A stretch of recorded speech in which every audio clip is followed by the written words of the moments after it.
Bonjour à tous, je suis ravie de vous retrouver pour ce deuxième webinaire sur le groupe d'Envol et moi, qui va porter donc aujourd'hui sur la question de comment retrouver l'envie de travailler et comment faire pour réussir à se projeter dans un nouveau projet professionnel après un burn-out. Alors pour ceux qui ne me connaissent pas encore, rapidement, donc je suis Catherine Pi d'Envol et moi et j'accompagne les personnes qui, comme moi, ont connu un burn-out à rebondir sur le plan professionnel et à changer leur vie en mieux. Je suis psychologue du travail et ex-responsable ressources humaines en entreprise. Voilà pour la présentation très rapide. Puisqu'on a beaucoup de nouveaux membres sur le groupe et j'en suis ravie. Bienvenue d'ailleurs à tous les derniers arrivants que je n'ai pas pu saluer. Alors, sur ce sujet, encore une fois, comment retrouver l'envie de retravailler? Bonjour Brigitte qui est avec nous et comment donc retrouver la possibilité de se projeter dans un nouveau projet professionnel. La première des choses, et j'insiste encore là-dessus, je l'ai déjà évoqué dans mon précédent webinaire, mais c'est de s'assurer d'être dans le bon moment. Qu'est-ce que j'appelle être le bon moment? C'est de s'être assuré d'être suffisamment avec les batteries rechargées, suffisamment en forme pour être en mesure de se projeter dans un nouveau projet professionnel. Si on veut partir trop vite, ça ne nous servira pas et on ne se rend pas service en faisant cette chose-là. Donc, attendre d'être dans le bon moment. Je vous renvoie encore une fois à l'e-book qui est sur mon site internet pour savoir un petit peu plus ce que j'entends par là. Et encore une fois, comment on le reconnaît ce bon moment? Tout simplement parce que vous avez retrouvé de l'énergie, vous avez retrouvé le moral et enfin, vous êtes capable de parler de votre burn-out avec une certaine distance, avec un certain recul. Voilà, c'est les 3 points qui vous permettent de savoir si oui ou non pour vous c'est le bon moment ou s'il vous faut encore attendre un petit peu pour recharger toutes ces batteries. Deuxième étape, eh bien, ma foi, c'est de trouver le projet, de trouver l'idée, de trouver sa voie, comme certains disent. Alors sur ce point, je vais sans doute vous décevoir en vous disant que il n'y a pas de recette miracle et vous n'allez pas vous réveiller un beau matin en vous disant Eureka dans votre baignoire, ça y est, j'ai trouvé ce que je veux faire de ma vie. Non, malheureusement, c'est un processus qui prend du temps, qui demande une certaine réflexion et qui effectivement ne se fait pas du jour au lendemain. C'est un cheminement, une réflexion qu'on peut faire seul, très clairement, on peut y arriver seul. Simplement, ça met plus de temps et ça peut aussi conduire à certaines situations où on n'est pas très sûr de nous et sûr de ce projet. Je rebondis sur une petite anecdote parce qu'il se trouve que la semaine dernière, une personne m'a appelée. Elle m'a demandé un rendez-vous et c'est une personne qui avait réfléchi à son projet seule. Elle devait s'inscrire donc à la formation pour pouvoir concrétiser ce projet. Il lui restait plus que 15 jours avant avant de la clôture des inscriptions. Et 15 jours avant, c'était panique à bord et elle n'était plus sûre du tout de vouloir se lancer. Est-ce qu'elle faisait le bon choix, pas le bon choix? Et donc, elle me demandait mon avis. Bien évidemment, avis que je n'étais absolument pas en mesure de donner parce que je n'ai pas de boule de cristal et que sans connaître la personne, c'est absolument impossible de dire si oui ou non c'était un bon projet ou pas. Mais elle me demandait est-ce que ça arrive fréquemment, etc. Donc ça, typiquement, voilà, effectivement, quand on réfléchit seul à un projet, on prend le risque effectivement de peut-être ne pas s'être posé toutes les bonnes questions et puis voilà, de manquer d'assurance au moment ou de se rendre compte après coup que finalement il y a quelques aspects qu'on n'avait pas forcément bien abordés, bien vus. Bon, voilà, c'était juste une petite parenthèse puisque je pense à ça en vous disant qu'effectivement on peut le faire seul. Voilà, attention pour autant aux risques que ça peut présenter. L'autre possibilité, bien évidemment, c'est de le faire de façon accompagnée.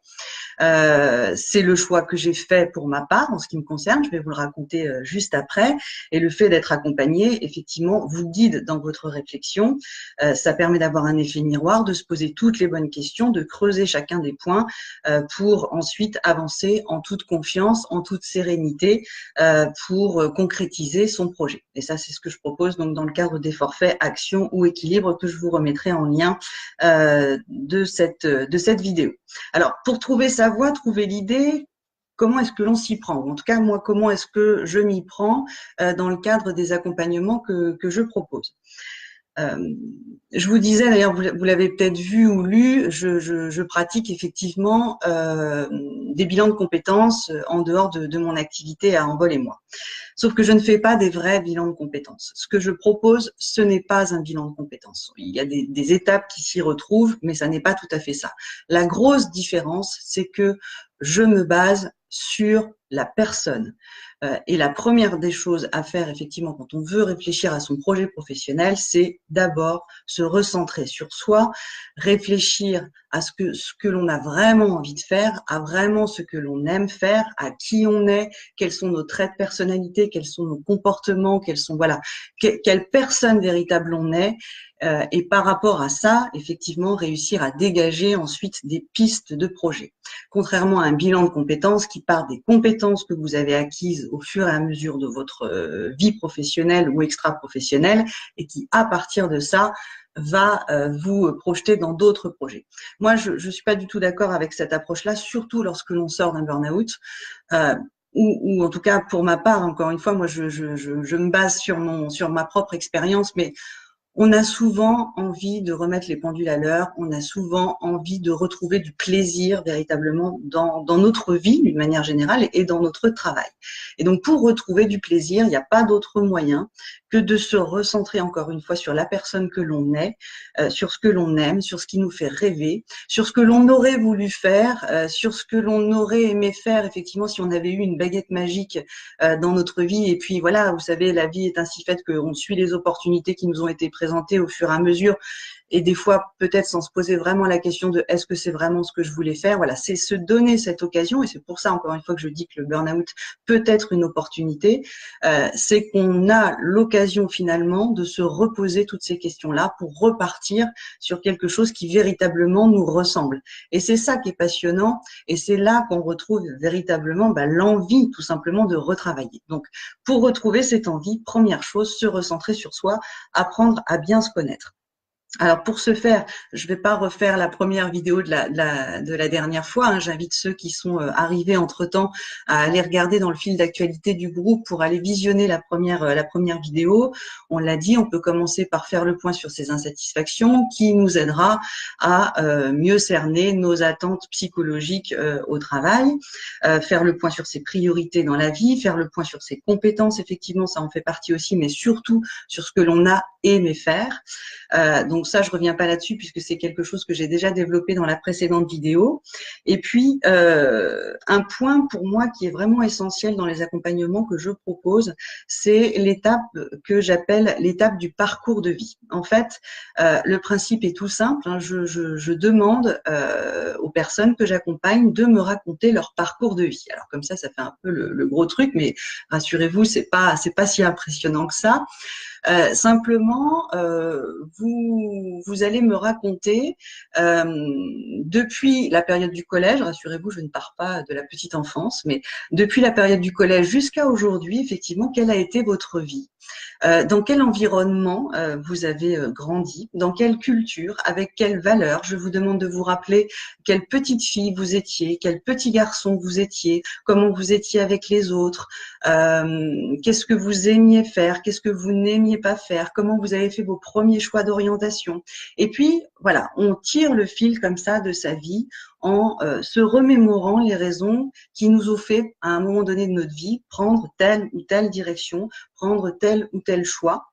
Encore une fois, on se pose la question de savoir si c'était vraiment les choix que j'avais au fond du cœur ou des fois, vous savez, c'est tout bête. J'ai fait ça parce que mes parents m'ont inscrit là. J'ai fait ça pour suivre une copine. Enfin, c'est des fois aussi bête que ça, mais c'est ce qui nous a amené à faire ce qu'on a fait aujourd'hui et puis à la situation qui nous a amené.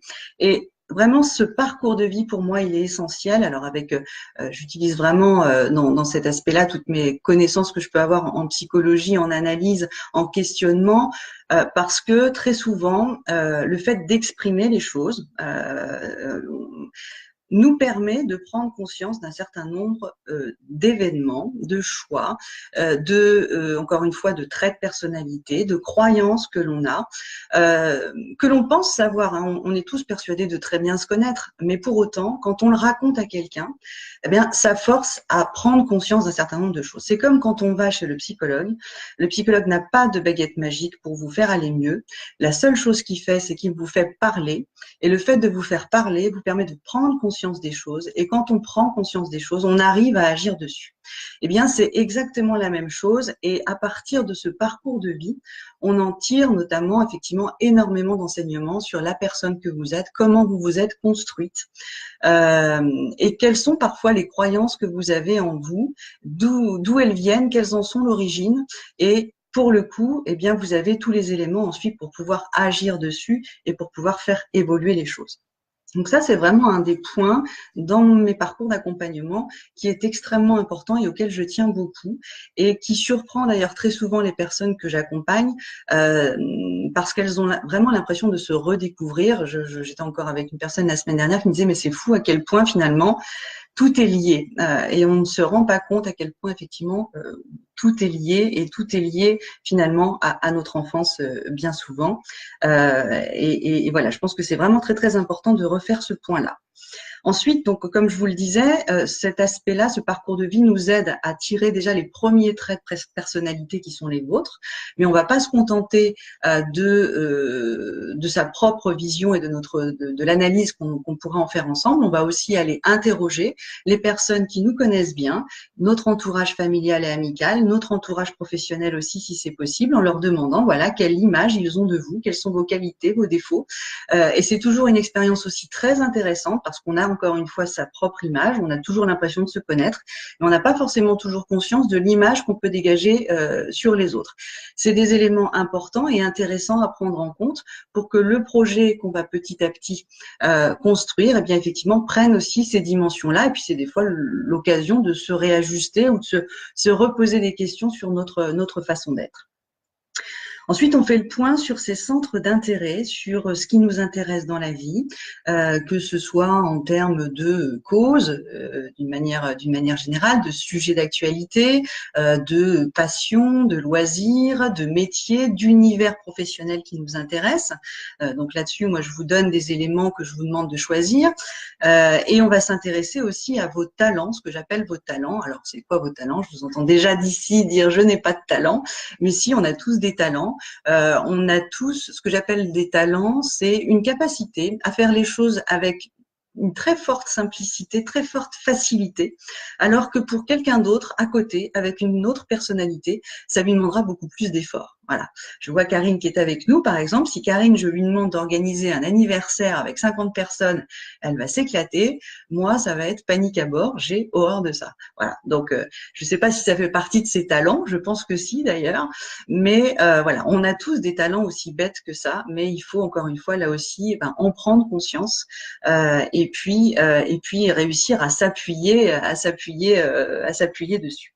Donc, vous allez voir que cette phase-là d'analyse de finalement qui nous sommes, se remémorer vraiment, encore une fois, se recentrer sur soi, tout au long de cette analyse, tout au long de ces recherches, eh bien, vont petit à petit, au fur et à mesure, se dégager des pistes, des idées qu'il ne faut pas chercher de suite à analyser en disant ah bah oui mais tel métier j'ai déjà regardé mais la formation elle est trop longue, c'est pas dans mes cordes, puis ici je trouverai pas de boulot, etc. Non, au début il faut commencer à noter sans réfléchir toutes les pistes qui nous viennent à l'esprit, sans réfléchir à la faisabilité pratique de ce projet. Ce qui va être intéressant, c'est de se poser la question à la fin de, dans tout ce qu'on a pu imaginer, dans tout ce qu'on a pu évoquer, quels sont les points communs finalement? Qu'est-ce qui regroupe l'ensemble de ces idées ou quelles sont les parties que l'on pourrait garder et qui nous semblent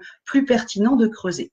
Donc, à partir de là, voilà, c'est comme si on mettait tout dans un checker, vont ressortir effectivement des pistes et à partir de ce moment-là, vous allez devoir travailler sur chacune de ces pistes. Donc c'est le moment où on cherche, on se renseigne, on discute, on est curieux au maximum et on est créatif le plus possible pour aller s'inspirer. Voilà, c'est la période où on doit aller s'inspirer à droite, à gauche. Et une fois qu'on a fait ça, encore une fois, on va s'arrêter sur les pistes qui nous semblent les plus pertinentes par rapport à votre personnalité, vos attentes, vos centres d'intérêt, vos compétences, et on va aller creuser les projets qui nous semblent les plus pertinents.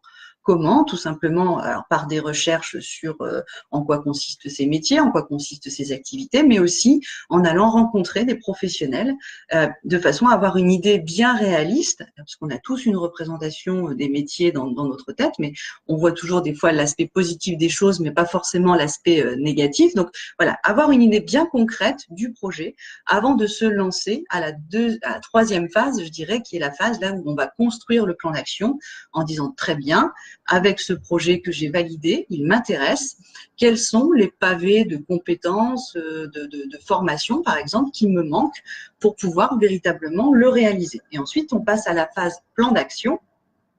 Excusez-moi, j'ai un camion qui passe, ça fait beaucoup de bruit, je ne sais pas si vous l'entendez. Donc, la phase plan d'action qui va consister, par exemple, à aller rechercher les centres de formation, les formations, rechercher les financements possibles, tout mettre en œuvre de façon à ce que, à la fin de l'accompagnement, effectivement, eh bien, vous ayez le plan d'action, le fil rouge pour pouvoir véritablement le mettre en œuvre. Et très honnêtement, en vous disant tout ça, je viens de répondre à la question de comment on retrouve l'envie de travailler, comment on retrouve l'envie de se projeter dans un nouveau projet professionnel. La clé, c'est tout simplement de se mettre en action. Voilà, de se mettre en action. Et l'action, le cadre d'action, fait que une étape après l'autre, fait que vous allez travailler d'une part sur des choses qui vous intéressent, qui vous plaisent, sur lesquelles vous allez prendre du plaisir. Et le fait de travailler sur des choses qui vous donnent du plaisir et qui vous motivent va faire que vous allez vous retrouver beaucoup plus vite que prévu finalement en train de travailler sur un projet avant même que vous vous en rendiez véritablement compte. Je peux vous le dire, en tout cas, moi, c'est vraiment ce qui m'est arrivé. Alors, justement, je vais, si vous me le permettez, vous raconter mon histoire, vous raconter comment ça s'est passé pour moi, parce que je trouve que ça peut être intéressant d'échanger là-dessus. Et puis, s'il y en a d'autres d'ailleurs qui veulent échanger, moi, je serais tout à fait preneuse pour qu'on le partage tous ensemble. Donc, comment ça s'est passé pour moi? Donc, après avoir quitté mon employeur, quelques mois de repos, etc. À septembre-octobre, je me suis dit bon, voilà, il va peut-être falloir que je commence à réfléchir à ce qui va se passer pour moi pour la suite. Donc, j'ai décidé de me faire accompagner, je vous l'ai déjà dit. Très honnêtement, au début de mon accompagnement, je n'avais pas du tout envie de retravailler. Je l'ai dit à la personne qui m'accompagnait, je dis moi honnêtement, je suis très bien là à la maison, je n'avais qu'une envie, c'était de continuer à prendre du bon temps. Ça faisait très très longtemps que ça m'était pas arrivé et j'appréciais vraiment. Je crois que c'est Olivier qui disait voilà, j'ai qu'envie de faire du vélo, aller marcher, etc. Mais voilà, j'étais exactement dans cette phase-là, j'avais retrouvé l'énergie, donc j'étais dans mon bon moment, mais vraiment pas envie de me reprojeter dans une vie professionnelle. Bon, ceci dit, je commençais l'accompagnement, je me suis dit, bon, on verra bien où ça me mène. Et puis, donc on commence effectivement l'analyse de soi, encore une fois, la meilleure connaissance de soi. Là, encore une fois, je ne vais pas revenir sur ce que je disais, mais pour moi, ça a été d'une très grande aide parce que ça m'a permis de me reposer les bonnes questions de pourquoi j'en étais arrivée là, de comment j'avais fait ces choix, etc. De comment je m'étais construite, avec quelles valeurs, etc. Et très très rapidement, effectivement, est réapparu le fait que si j'avais fait psycho à la base, eh bien effectivement, c'est encore une fois que j'avais très envie finalement d'être dans l'accompagnement des gens, de me sentir utile et que j'étais plutôt à l'aise avec des personnes en face à face.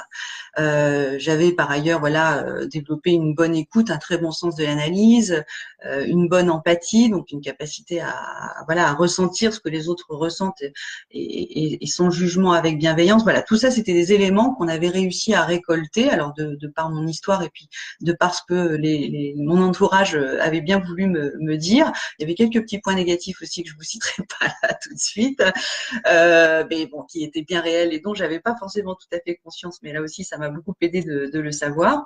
Et donc, qu'est-ce que nous amène tout ça avec bien évidemment mon expérience, ma formation de psycho, RRH, etc. On arrive au départ sur un projet de je vais devenir consultante, voilà, consultante en ressources humaines dans un cabinet conseil. Bah oui, il y avait toutes les cases de remplies, la formation, l'expérience, des qualités personnelles qui pouvaient convenir, etc.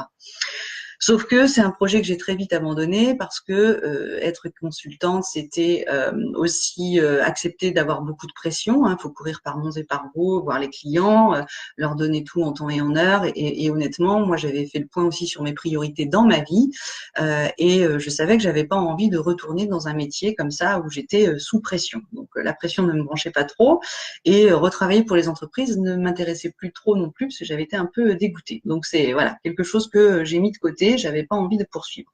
Par contre, la formation, oui, ça m'intéressait. Et par contre, l'accompagnement professionnel des personnes, oui, ça m'intéressait beaucoup. Et là, c'est là où, encore une fois, la magie de la vie opère. Effectivement, le cabinet conseil dans lequel je faisais mon accompagnement avait un peu trop de bilan de compétences. Et là, ils viennent me voir et me disent, Catherine, est-ce que ça vous intéresserait de les prendre en charge? Et là, ni une ni deux, je ne réfléchis pas trop et je dis banco. Ça m'intéresse, c'est quelque chose qui va certainement me plaire, donc j'y vais. Sauf que pour le faire, il fallait que je crée mon entreprise. Donc, il fallait que je crée ma micro-entreprise, que je me pose des questions, etc. Bon, j'y vais. Je le fais, je commence à faire mes premiers bilans et j'adore ça. Je me rends compte que j'adore ça et que c'est vraiment mon truc. Ce qu'il faut entendre là, c'est que je n'ai pas trop réfléchi. Et honnêtement, on le verra tout à l'heure, mais c'est un des points clés. Je n'ai pas trop réfléchi. Au départ, je me suis dit, je vais faire ça en attendant de trouver une annonce d'emploi qui me corresponde. En attendant, effectivement, je crée ma micro-entreprise, je fais un truc qui me plaît. En faisant ça, je vais certainement avoir d'autres opportunités, je vais rencontrer des gens, etc. Ça va peut-être m'ouvrir des portes et on verra bien là où ça nous mènera. Voilà. Donc, ayez bien conscience que au départ, pourtant vous êtes aujourd'hui dans un groupe qui s'appelle Envolez-moi, vous êtes plus d'une 50aine de personnes. Au début, c'était juste une idée transitoire, à quelque chose de temporaire. Je me suis dit, j'essaye, on verra bien. C'est toujours ça de prix, mais c'était encore une fois temporaire. Donc ça, entendez-le bien parce que c'est un point important, je trouve, des enseignements à conserver. Et puis, donc, comme il fallait pas que je travaille que pour un cabinet, il a fallu que je trouve d'autres centres de bilan de compétences qui étaient intéressés. Donc, je les démarche. Bref, au final, aujourd'hui, je travaille avec 3 cabinets. Tout se passe bien en dehors d'Envolez-moi. Bon. Donc, j'apprends quoi? J'apprends que le métier me passionne, j'aime beaucoup, mais j'apprends aussi en découvrant l'univers qu'il est très difficile de vivre des bilans de compétences, parce qu'il faut savoir que les bilans de compétences sont très mal rémunérés. C'est d'ailleurs une des raisons pour lesquelles les profils des personnes qui font les bilans de compétences sont souvent tirés vers le bas et, à mon avis, un peu trop pour donner quelque chose d'intéressant. Mais bref, donc je commence à me dire, même si ça m'intéresse, ça me semble pas forcément viable sur le long terme. Donc, je continue à réfléchir. Je m'intéresse notamment à la fonction de coach, au métier de coach. Je me dis, voilà, je peux avoir sans doute les éléments nécessaires pour devenir coach. Donc, je me renseigne, je contacte des coachs, je les interviewe, je parle avec eux. Vous voyez, je suis dans la phase où, encore une fois, inspiration, je m'inspire, je suis curieuse, je vais chercher des informations. Et je prends, et vous allez voir qu'au bout du compte, voilà, ça va créer quelque chose. Et là, en fouinant aussi, je tombe sur une vidéo pour entrepreneurs qui dit que pour toutes les personnes qui veulent créer leur entreprise, il faut essayer de parler à son client idéal. Qu'est-ce que c'est que cette notion de client idéal? Eh bien, c'est un peu le contraire de ce qu'on fait tous de façon naturelle, c'est de se dire, voilà, je crée mon entreprise, je crée le plus de services et de produits possibles, parce que comme ça, je suis sûre qu'il y a au moins quelqu'un à qui ça va parler, ça va intéresser, et je pourrais avoir une activité pérenne. La notion de client idéal, c'est complètement l'inverse, c'est de se dire, vous aurez de la valeur ajoutée et vous trouverez vos clients qu'à partir du moment où vous parlez à la personne, que votre histoire, que votre service, que votre valeur ajoutée peut apporter le plus de choses, d'accord? Peut apporter le plus de choses par rapport à votre histoire de vie. Et là, histoire de vie. Vous voyez, je vous en parlais tout à l'heure. Et là, ça a fait tilt. Là, j'ai eu mon fameux Eureka. Je me suis dit, mais mon histoire de vie, effectivement, c'est mon burn-out. J'ai connu un burn-out. Plutôt que d'en faire quelque chose que je subis, je me suis dit, c'est peut-être quelque chose, effectivement, que sur lequel je pourrais continuer à réfléchir. Et là, très honnêtement, toutes les pièces du puzzle se sont mises en place. Ma formation de psy, mon envie d'accompagner, ma connaissance de l'entreprise, des métiers, mon vécu du burn-out. Je me suis dit, mais oui. En fait, pour l'avoir vécu, je me suis rendu compte à quel point on était tout seul à se débrouiller en disant, allez, vas-y, maintenant, recherche du travail. Il faut que j'accompagne les personnes qui ont vécu un burn-out à rebondir sur le plan professionnel et les aider à retrouver la voie d'une activité professionnelle. Donc là, je commence à toucher une information, un projet qui m'intéresse. Ok, je me dis, bon, j'habite à Blois, c'est une petite bourgade de 60 000 habitants, même si le burn-out est quelque chose qui se développe malheureusement, je suis pas sûre que ce soit forcément facile d'en faire une activité. Ou alors, il faut que j'élargisse le périmètre, mais on repart dans des déplacements, etc. Et encore une fois, j'avais pas envie de ça. Et là aussi, encore une fois, en cherchant, surfant, me renseignant, je vois qu'un certain nombre de coachs proposent des accompagnements en ligne via Skype. Et là, je me dis, mais pourquoi finalement je ne proposerais pas des accompagnements à des personnes qui ont connu un burn-out pour les aider à rebondir professionnellement et leur proposer un accompagnement sur Skype, ce qui m'ouvre du coup un champ des possibles beaucoup plus large puisque finalement je peux m'adresser à la terre entière à partir du moment où ils parlent français. Donc là, mon projet s'affine. Et là, je me dis, bon, ok, mais avec ce projet-là, mon terrain de jeu, entre guillemets, ça va être le web, sauf que j'y connais rien, moi, web. J'y connais rien. Et encore une fois, entendez-le bien, il y a 1 an de ça, j'étais pas plus avancée que vous sur Skype, Facebook, les Facebook Live et compagnie. Je n'y connaissais rien. J'avais juste mon Facebook perso, mon compte LinkedIn que j'utilisais pas vraiment, et puis c'était tout. Donc je me suis dit, j'y connais rien, là-dessus, il faut que je me fasse aider. Donc effectivement, là, je me suis offert entre guillemets une formation par une spécialiste du web marketing qui m'a appris à travailler sur mon positionnement, mon site web, les réseaux sociaux, la newsletter, Facebook, etc., etc. Donc tout ça, je l'ai appris et donc j'ai fait une formation, donc j'ai acquis des compétences, mais au service de mon projet. D'accord ? Donc voilà la raison pour laquelle aujourd'hui je suis en train de vous parler et voilà la raison pour laquelle aujourd'hui vous êtes en train de m'écouter. Vous voyez comment tout ça s'est construit. Alors qu'est-ce qu'il faut en retenir de tout ça et de cette expérience? Moi, qu'est-ce que je voudrais que vous reteniez? La première des choses, c'est que très honnêtement, et je dis pas ça pour vendre mes services, mais le fait d'être accompagné est pour moi primordial parce que on avance beaucoup plus vite. Moi, je suis persuadée que si je n'avais pas été accompagnée, très honnêtement, je n'aurais pas avancé aussi vite. Je savais pas ce que je voulais faire, je savais pas comment m'y prendre, et forcément, le fait d'avoir un cadre, le fait d'avoir quelqu'un qui vous guide, parce que soyons bien clairs, hein, dans mes accompagnements, c'est pas moi qui trouve le projet des gens, non, moi je suis une boîte à outils, moi je suis le cadre, je suis le miroir, je vous fais avancer, et sans ça, très honnêtement, moi je n'en serais jamais arrivée là, ça c'est certain. Donc pour moi, le fait d'être accompagné est vraiment primordial. La deuxième chose, vous l'avez déjà entendu, c'est qu'il faut avancer petit pas par petit pas. Celui ou celle qui attend d'avoir the projet avant de se lancer, le projet génial qui est viable, qui est pérenne, dans lequel il va s'éclater, ou qui réunit tout ce qu'il faut, et qui attend d'avoir tout ça pour pouvoir démarrer, eh bien, je peux vous le dire tout de suite, celui-là, il n'est pas prêt de démarrer. Parce que c'est pas comme ça que ça se passe dans la vraie vie. Et d'ailleurs, je suis sûre que si on interroge pas mal de gens qui ont réussi des projets qui peuvent paraître énormes aujourd'hui, hein, ils ont commencé par des tout petits trucs, par des tout petits pas. Et moi, c'est vraiment ce que j'ai fait. J'ai commencé par un tout petit pas. Mon premier tout petit pas, ça a été de me dire, allez, j'ai pas envie de bosser, mais je vais me faire accompagner parce que de toute façon, je sais bien que la situation pourra pas rester comme ça. Ah tiens, on me propose un truc, il faut que je crée ma micro-entreprise. Ok, j'y vais. C'est pas possible d'en vivre. Ok, je regarde ce qui se passe. Vous voyez, et petit pas après petit pas, eh bien, il y a des opportunités qui s'ouvrent à nous, des certitudes qui sont fondées dans nos esprits, dans notre esprit aussi, des choses qui deviennent claires, limpides, alors qu'ils ne l'étaient pas il y a encore quelques temps.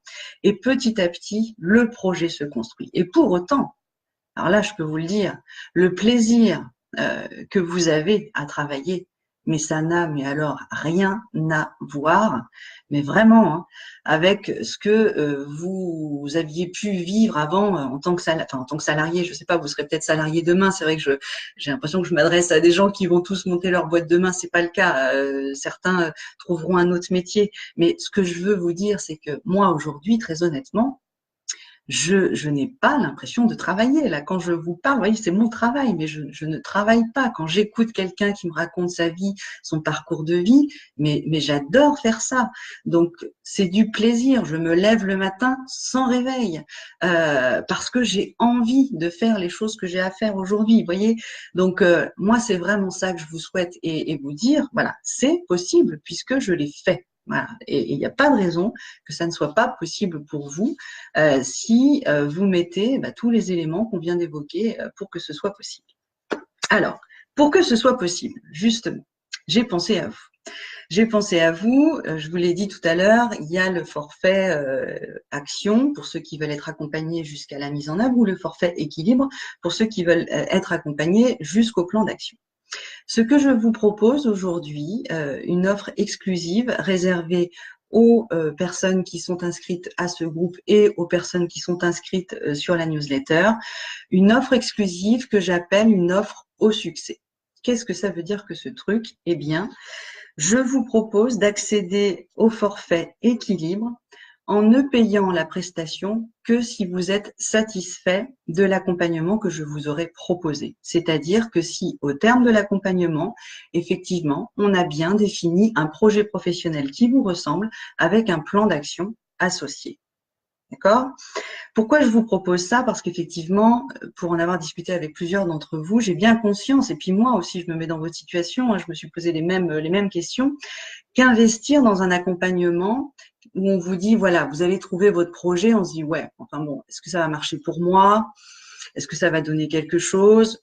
On a une incertitude, on n'est pas sûr de ce que ça peut donner. Je suis partie de ce raisonnement-là. Je me suis dit, moi, si j'achetais une peinture à un peintre que je connais un peu, mais pas trop, je lui dis, tiens, voilà, je voudrais une belle, un beau paysage de bord de mer. Il me dit, bah ok, tu me payes et puis je te le fais.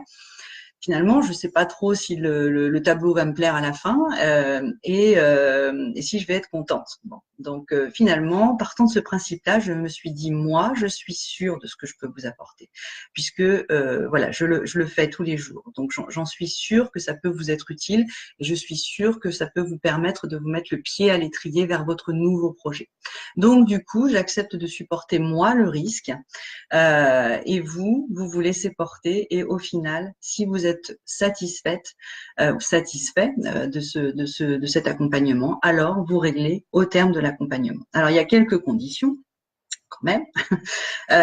C'est que cette offre au succès, je vais l'ouvrir uniquement pour 2 personnes. Uniquement pour 2 personnes. Comment vous y prendre? C'est tout simple. Je vous mettrai le lien forfait équilibre en dessous de cette vidéo.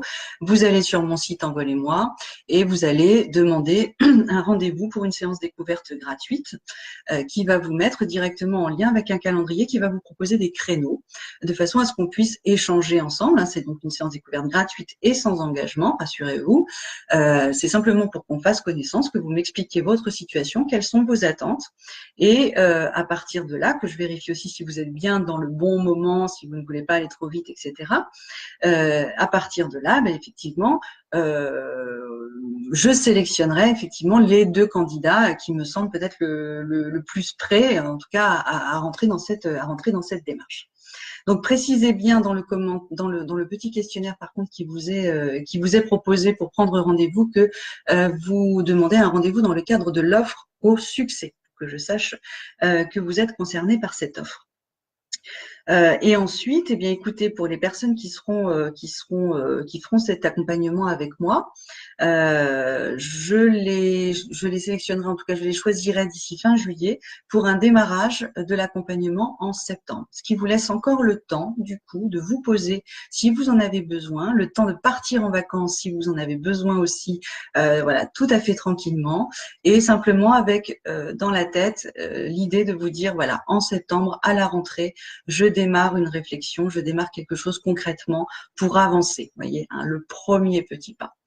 Et donc, dans le cadre de ce forfait, je vous le détaille pas là, puisque du coup, tout le détail est dans mon site, mais c'est 8 séances d'accompagnement d'1h30 à 2 heures à chaque fois, où je vous fais cheminer, comme je viens de vous l'expliquer, et où vous avez à chaque fois soit des cahiers de réflexion, soit des démarches à réaliser entre chacune des séances, les rendez-vous étant normalement espacés de 15 jours, si c'est possible pour vous. Enfin voilà, après, on s'adapte en fonction de votre disponibilité.